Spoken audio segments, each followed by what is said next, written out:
Welcome back to another lesson in HU Trading Basic series. Today we will discuss about the different order types. So let's begin. So before we discuss the different kind of orders you can place, we need to understand how the price movement happens. In the market, you will have people who are willing to buy at a certain price, and then you have other people who are willing to sell at a certain price. So all of these people, all of these participants come together and they will mark their price in an open auction, and the person who bids the highest ends up getting the best price, ends up getting the highest price where someone is willing to buy. And then there will be another person who will be the one who's willing to sell at the lowest price compared to all others. So the person or the highest price that a buyer is willing to pay, that's going to be called the bid. The lowest price that a seller is willing to sell at, that's going to be called your ask or offer.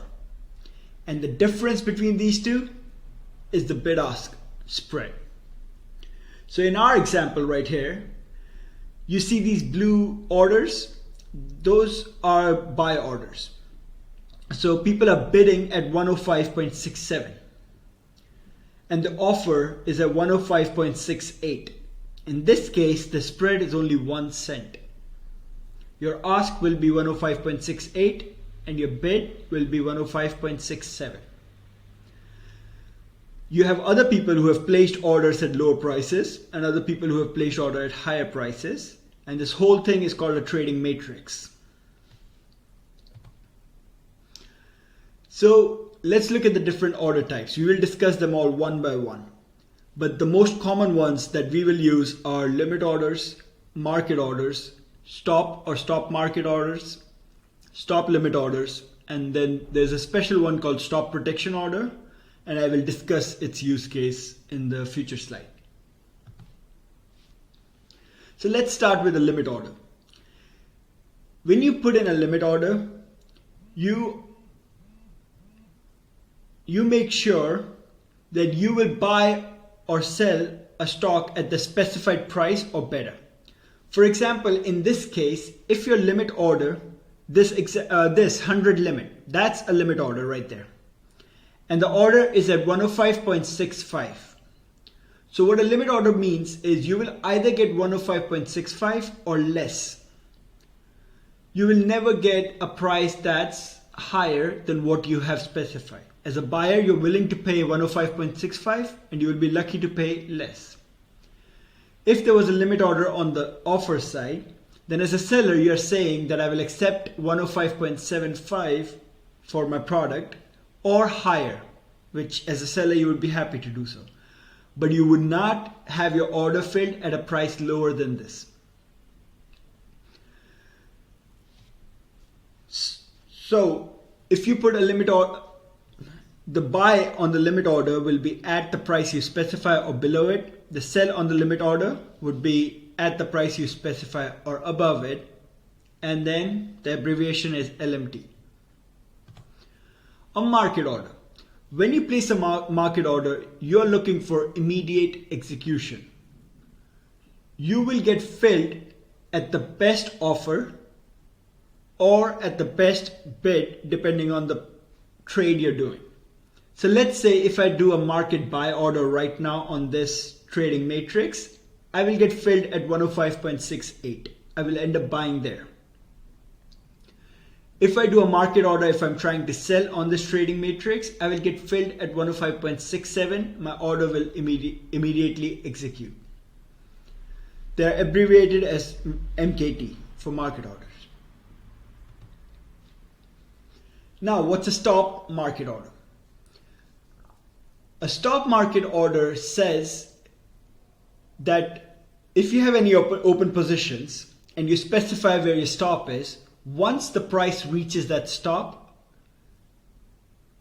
the broker is supposed to close your open position as a market order. So I will give you an example. In this case, we have 100 stop at 105.60. So likely what has happened is the person has either bought this product, let's say he's long. Let's assume for this example he's long. So in this case, if price comes down all the way to 105.60, aka if bid ask was here, then the stop order will become live and it will execute a market order. So it will close out the long position right away at the bid. The risk in this case of market orders is what would happen if there's a gap up or gap down. So if there was a massive gap up, in that case, or in this case, let's say in our example, if there was a massive gap down, our stop order will go live and it will execute a market order. Let's say the gap down was to 103. Then we end up closing our long position almost $2.50 below we intended to. So that's the risk with stop market orders. And there's a way to avoid this risk, which we'll discuss with the market protection orders. A stop market order is abbreviated as STP. A stop limit order. A stop limit order says that once the stop price is hit, then the broker is supposed to put in a limit order at a specified price that you will specify before you put your stop limit order. So the order will be placed at that specified price and that is intended to close your position. Now the risk with that is, let's say your stop is hit, but the market is too fast and your limit order never gets hit and market keeps going against you. So that's the risk that comes with stop limit orders. The final one, stop market protection order, is exactly like stop market order. The only difference is you define a range where it should execute the order. Let's say plus minus 1%. If the gap is more than that, your stop order won't get executed.